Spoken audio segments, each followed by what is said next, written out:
You know, I'm willing to bet most of us have one. A list. It's a list we carry around in our heads, but we'd never actually write it down. It's this private catalog of things we do in our relationships that we've just decided are way too embarrassing to ever say out loud. Just think about it for a second. Does that question resonate with you at all? Because today, we're going to put a name to 7 of those behaviors. And look, this isn't to call anyone out. It's because shame absolutely thrives in silence. And that right there is the key. We're not talking about the big, loud, dramatic fights. We are talking about the quiet things, the little things that happen when you're all alone, when nobody else can see, when it's just you looking at your phone. Okay, let's dive right in. Because by putting a name to these behaviors, something really powerful starts to happen. We pull them out of the shadows, and we can finally start to see them for what they actually are. So first up, you send a text, and then you find your thumb just sort of automatically moving back to the screen. Not because you forgot you already checked, but because that little gap between delivered, read, and replied feels huge. It's like your internal threat detection system is inventing a threat out of thin air, right there in the silence. All right, number 2. Your partner sends back a text that just says, okay, instead of their usual okay, and bam, your mind is off to the races. You're analyzing it. Is something wrong? Did I do something? But here's the thing. This isn't you being crazy. Your nervous system is just incredibly well tuned to tiny shifts in emotional temperature. It's a survival skill you probably learned a long, long time ago. And then there's number 3. You type out a message, and then you delete it, and you rewrite it, and you do it again. You're not editing to make it clearer. You're editing for safety. You're hunting for that perfect, neutral combination of words that won't trigger anything, won't sound needy. You're looking for a way to communicate that feels survivable. Which brings us to number 4. You find yourself saying, I'm sorry before anyone's even mad. You apologize for having a feeling, or for needing a little something, or just for taking up space. This is actually a really sophisticated strategy, right? If you get the apology in first, the rejection can't land. You make yourself small before anyone else gets the chance to. And that leads perfectly into number 5. You make yourself smaller, but in these really quiet ways.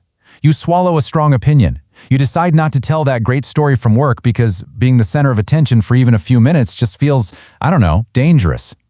And this one is so sneaky because after a while it stops feeling like you're holding back and it just starts to feel like who you are. Now, let's talk about the ones that happen completely inside your own head.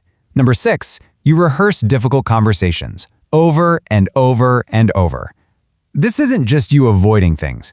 It's your nervous system running a threat assessment. It's like a simulation, a mental crash test to see if the real conversation is even survivable.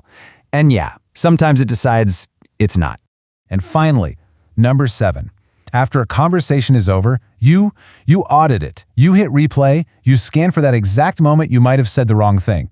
You're looking for any little piece of evidence that the vibe shifted, and you're basically building a case against yourself using incomplete, filtered data. So, if you recognized yourself in any or even all of those 7 behaviors, this next part is the most important part of this whole thing. There is a reason you do these things, and I guarantee it's not what you think. Just look at this reframing. We tend to believe the stuff in that left column, that these are character flaws, that it's evidence we're broken, that it's just dysfunction.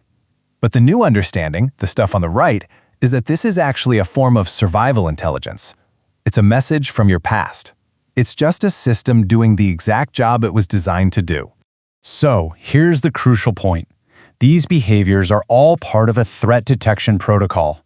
Think about it like your nervous system is running on old software. And that software, it got installed a long time ago, probably when you were young. And the people you needed, the people you depended on, were unpredictable. And this slide right here breaks down exactly how that software got built. It all starts with step 1, an unpredictable environment. So in response, your nervous system moves to step 2, it builds a monitor, a scanner, to track every little signal.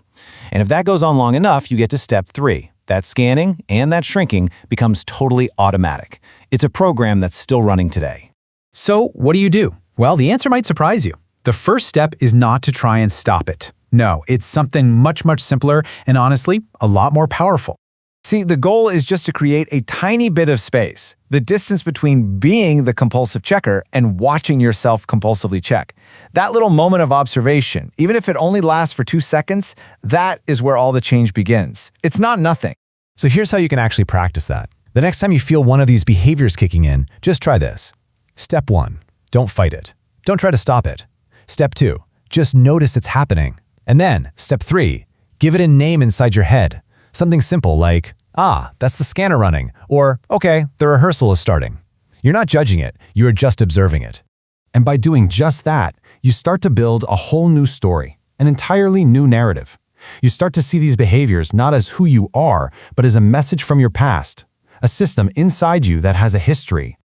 Think back to that secret list we started with. The checking, the tone reading, the constant apologies, the shrinking, the rehearsals, the audit. You've probably been carrying that list around for a very long time, telling yourself it was evidence that something was wrong with you. But what if we ask this question instead? What if that list isn't evidence that you're broken at all? What if it's actually evidence that you were a kid who intelligently built the best possible system for surviving an environment that wasn't reliable? That system worked. It did its job. It outlasted the situation that required it. And here's the final thought I want to leave you with. The fact that you're still here, that you're engaging with this idea, the part of you that recognized itself in these behaviors and didn't just immediately look away, that part of you is not small. That is the part that knows you are ready for something different. That's not the behavior of someone who has given up. That is the behavior of someone who is, right in this very moment, already in the process of becoming different, one small recognition at a time.